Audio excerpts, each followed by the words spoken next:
Ja sam u to vrijeme, to je bio jedan od razloga zbog čega sam ja i izašao iz sistema sektora za bezbjednost, ajde da ga tako nazovem. To se tako, tada malo drugačije zvalo. To je bila 2005. godina. Ja sam kao odgovoran i savjestan službenik na poziciji samostalnog savjetnika za preventivno i bezbjednosno djelovanje u ZIKS-u, a samim tim bio sam i neko ko je koordinirao sa sektorom kriminalističke policije u vezi razmjene određenih podataka i informacija, došao do svih parametara i informacija kako je organizovano ubistvo Duška Jovanovića.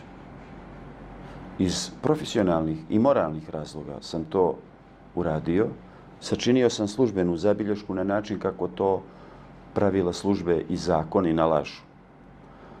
Službenu zabilješku sam naslovio Ministarstvu unutrašnjih poslova na ruke Draganu Đuroviću, tadašnjem ministru unutrašnjih poslova. Sjećam se odlično da sam prethodno kontaktirao na broj telefona ministra Đurovića i nesmetano došao kod njega, znači bez nekih procedura i najava. Službenu zabilješku sam predao, uredno je zaveo i predao je na ruke.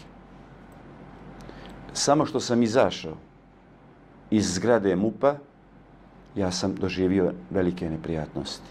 Te neprijatnosti su bile prijetnje na život i tijelo, ne samo moj, nego moje porodice.